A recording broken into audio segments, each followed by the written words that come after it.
Hey friend, today's episode is all about 16 signs of perimenopause that might surprise you and what you can actually do about them. But before we dig into that, I want to invite you to a free workshop that I am hosting online on the 10th of August at 8 p.m. UK time. The link to the workshop is in the show notes to get yourself registered. We're going to be digging into some of the topics that we're covering today in more depth, and it's also an opportunity for you to bring any questions that you might have to the group. You can submit your questions anonymously if you would like to, and I will just answer those in the workshop. So the link to that is in the show notes. Get yourself registered, and I look forward to seeing you there.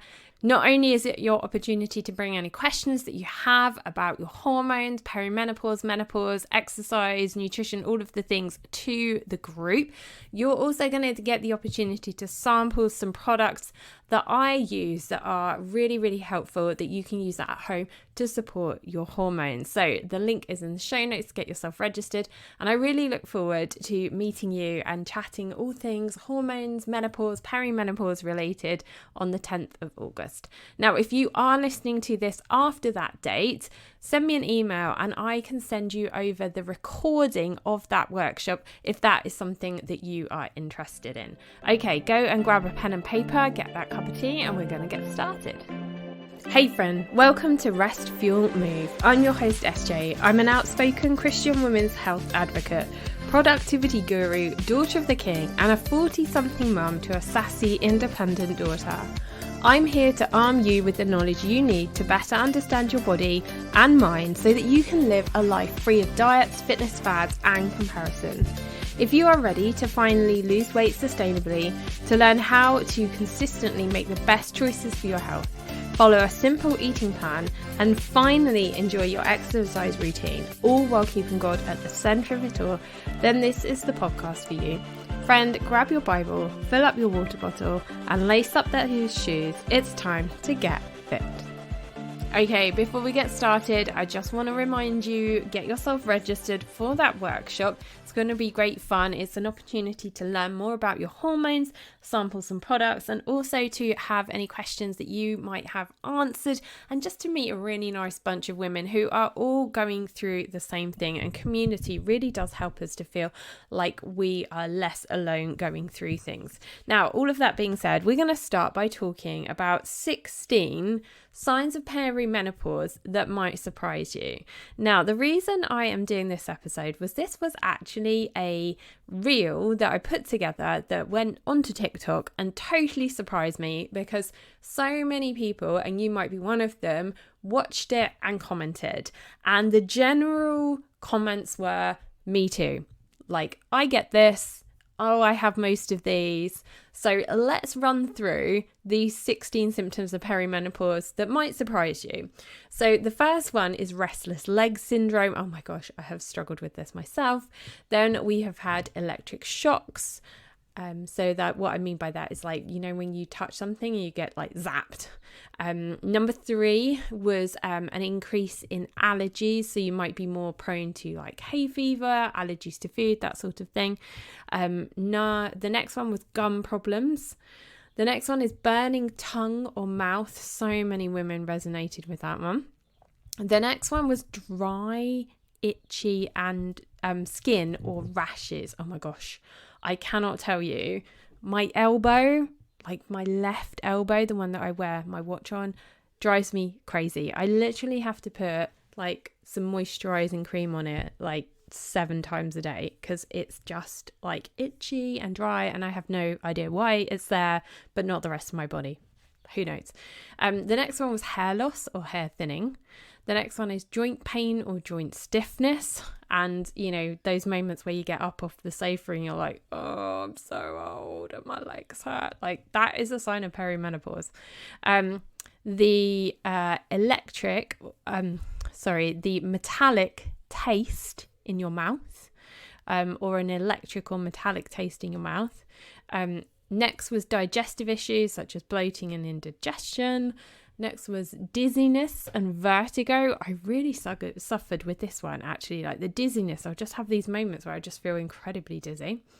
Then we were talking about increased body odor, like sweating more, chest pains and palpitations, brain fog. Oh my goodness, this was one that I struggled with so badly. And then finally, anxiety and panic attacks. And anxiety was definitely something that I've struggled with. And actually, to be honest with you, it's something that I still struggle with on a daily basis. I'm a work in progress. We all are. I don't have all the answers, but I'm certainly going to do an episode about that, because so many women experience that anxiety and will go to the doctors, get a prescription for antidepressants. And if you actually listened to my friend Lindsay, who came onto the podcast a while back, and she was talking about her experience with mental health and perimenopause, and actually how her symptoms were treated as depression, but they weren't actually depression. That is a really important episode to go and listen to. If you feel that you're struggling with anxiety and depression, and your doctor perhaps is prescribing you antidepressants. Obviously, I'm not a GP, I'm not a medical practitioner, but it's really worth going and taking a listen to that, because it might resonate with you. And actually, a simple her actually going onto hormone replacement was actually what solved her problem. But go and listen to those 2 episodes. It's really powerful, and the journey that she went on. And I am so proud of my friend Lindsay for sharing that episode and her journey, because she really struggled, and she wanted to make sure that that message got out to as many women as possible, so that they didn't go through what she went through, and also what her family went through as well. So we've touched on those 16 unusual signs, like the less common signs, the things that people don't really talk about. But one of the most common signs of perimenopause is weight gain. And I know that you are probably listening to me because that is one of the things that you have struggled with. And this happened to me. I hit 40, my body just seemed to flick a switch or something, and all of the things that I was doing before in my 30s, all the running and the cycling and all of the things, just stopped working. And I didn't change anything. I wasn't doing anything different. My body, after I had Chloe, I seemed to sort of, get back into exercise quite quickly. I lost the baby weight quite quickly. And then I hit 40 and my body was like, no. And it really did feel like it was laughing at me. And weight gain really is a common symptom of perimenopause and menopause, particularly weight gain around your tummy area. And some people call it like a bread basket, and it's almost like this inflatable tube that you just can't get rid of. The kind of things that your kids use when they go swimming. We call them noodles here. It's like you've got one of those around your middle, and you just, no matter what you do, you can't get rid of it. So let's just talk about why do we gain weight, and also let's talk about these other symptoms as well. We're sort of going from a high level approach here, these 16 symptoms and the weight gain, and what can we actually do about it? So going back to the weight gain and all of these other symptoms, it's because things in our body are changing.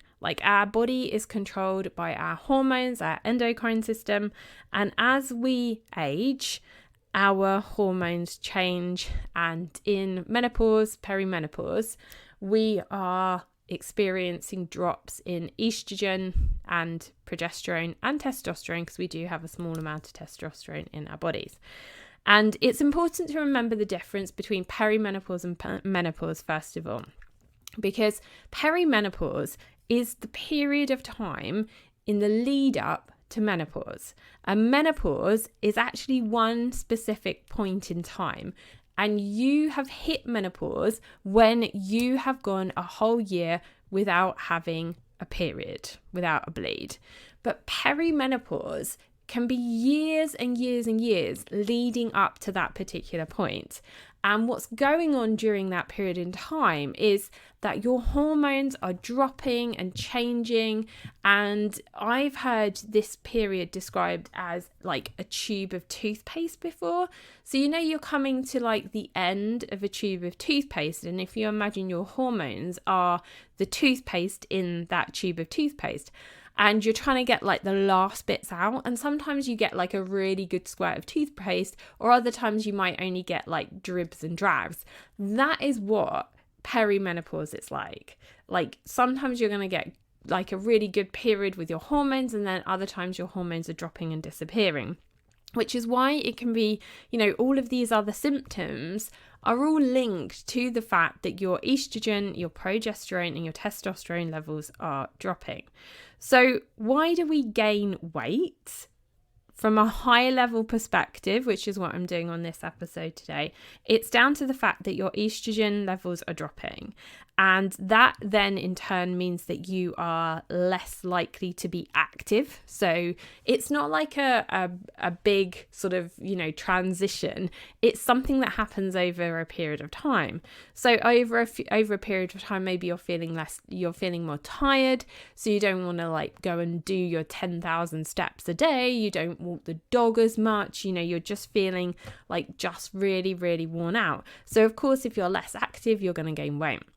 And then the second reason why weight gain is really common as well is because your body is looking for estrogen, and within fat cells, there is estrogen. So your body says, okay, we're going to store fat because I can get estrogen from those fat cells.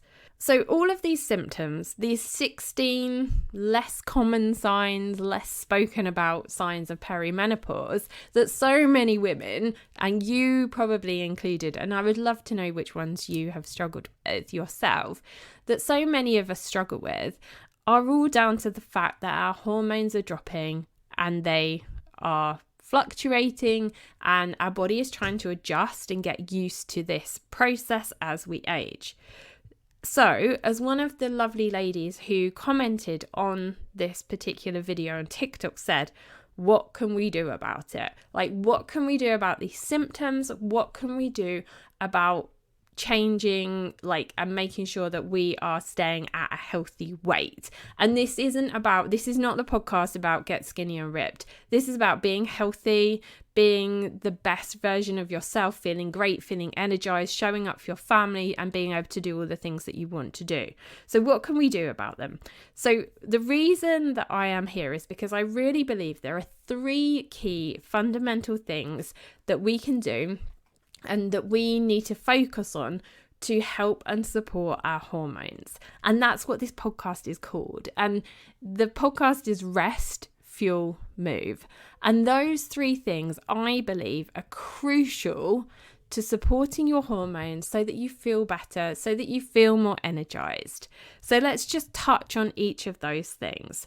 What do I mean by rest? By rest, I mean sleep. Like, your body needs sleep. And I know it's hard, and I'm not going to go into the arguments of, how much sleep you should get and that sort of thing. Like, that's for a separate podcast episode. But we need to be thinking about prioritizing sleep, because in perimenopause, our bodies are not coping well with stress.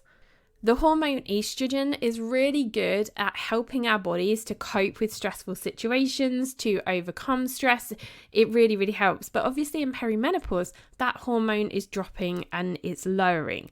So that is why it's so important that you get enough sleep. Because when you are stressed, when you're tired and your cortisol is spiking, you are going to have some key issues. You're less likely to eat well, so you're going to make poorer food choices, which ultimately are likely to be high calorie, high sugar, high fat foods that are going to then cause you to gain weight.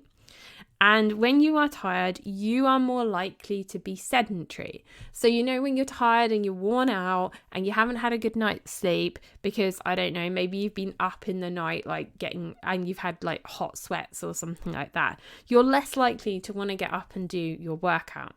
So this is why it's so important for you to figure out exactly what it is that you need to do to get the best night's sleep. And this is why a couple of episodes ago I was talking about bedtime routine, getting a really good structure for the night and that sort of thing. Because to get a good night's sleep is going to really help and support your hormones and the way that you feel.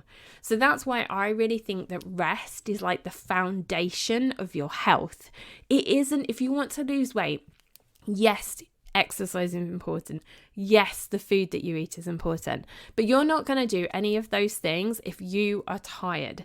So if you imagine a triangle of these three words, rest, fuel, move, rest is at the bottom of that triangle. It's your grounding, it's your baseline. It's like the fundamental thing that you need to be successful in your health, your fitness, your weight loss journey. Number 2 is fuel. And I think of fuel as 2 key areas. It's what you eat, what you drink, what you put into your body, but it's also what is in your environment, where you live, how you live your day-to-day life. Your fuel is also what is in your environment. Now, we've spoken earlier about your hormones being part of your endocrine system, and your endocrine system needs to be in balance.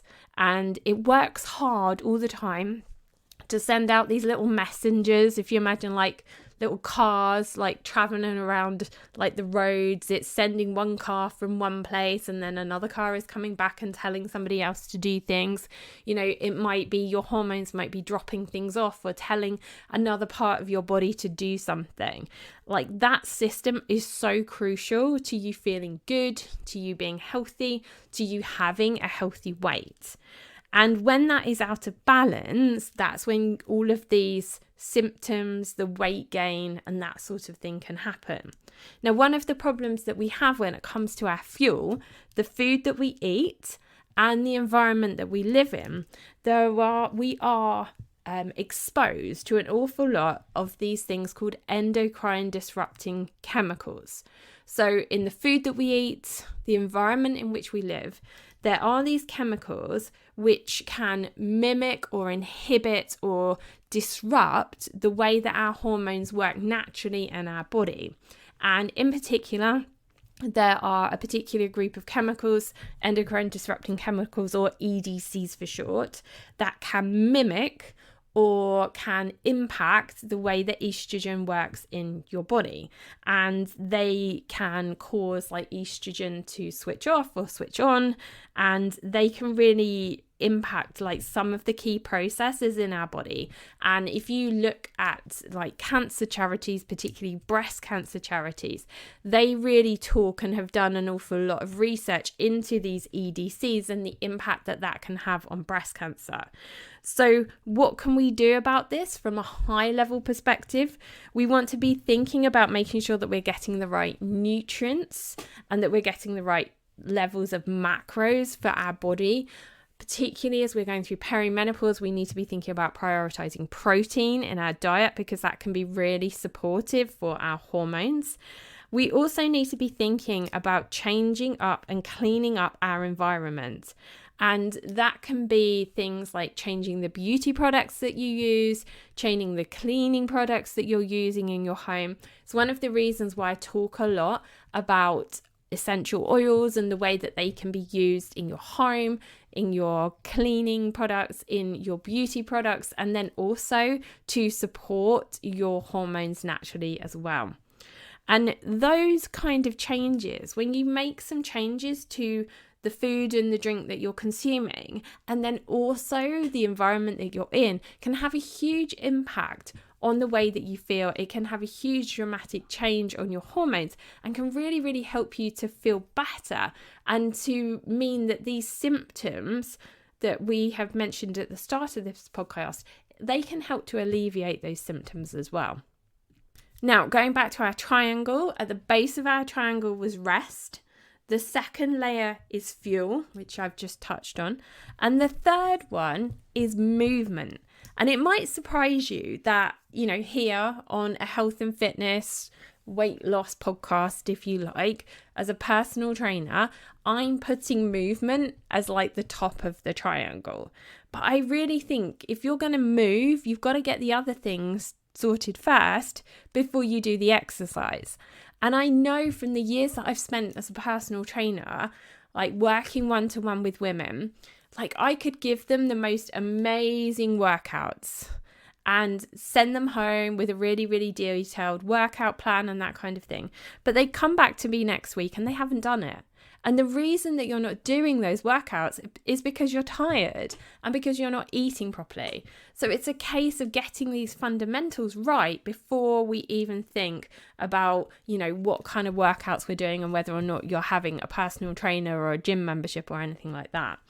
But when it comes to movement, I'm not going to sit here and tell you to go and do like 6 or 7 HIIT workouts a week. What I really think is fundamental and really, really basic is for us to increase the daily movement that we have, because that is going to increase our basal metabolic rate. And our basal metabolic rate is the amount of calories that we burn like on a day-to-day basis, without exercise, not including exercise. So it's the stuff like walking your kids to school, walking your dog, hoovering, cleaning, like all of those things that you do around your home. The more active you are on a daily basis, that's going to improve your basal metabolic rate. So it doesn't need to be about how many workouts you're doing, how many times you're going to the gym. It's like, are you moving around your home?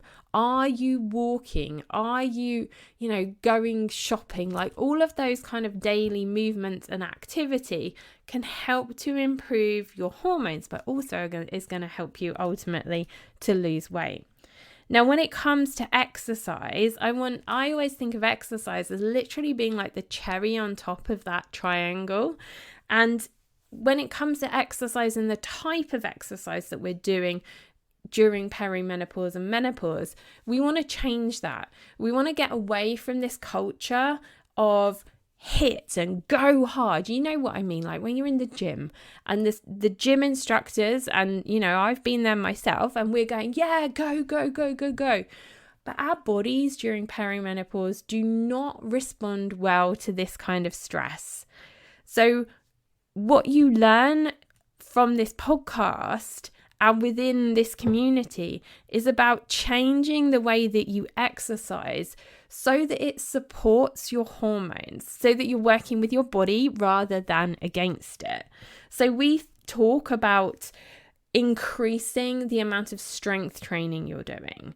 We talk about doing more walking, more daily movement, and actually taking a break from the high stress HIIT workouts that are spiking your cortisol and are actually more likely to cause your body to hold on to fat because your body is in this period of stress.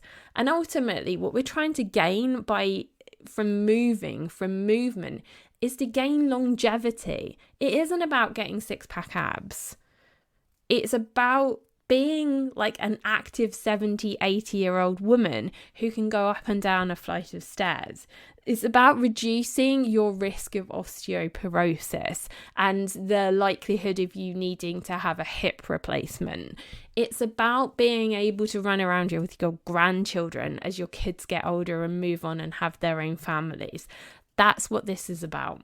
So if we go back to our triangle and we think about the things that are going to give us that longevity, rest is crucial in that. You have got to rest. You need to figure out what it is that your body needs to feel rested, to feel like supported, to recover, because without that grounding, that base level of rest, you can't expect your body to do these high intensity workouts, to go cycling for hours on end, to do all of the running. It's not going to work. So this is why I really want to focus in on these 3 things and to think of them as a triangle. Prioritizing rest, first of all, at the bottom. Getting the right fuel for your body so that it can do the things that it wants to do. And that also means cutting out things that are going to put stress on your body, that are going to cause more problems for your liver, like taking those things out, clearing out those kind of endocrine disrupting chemicals from your environment to help again to reduce the stress that is on your body.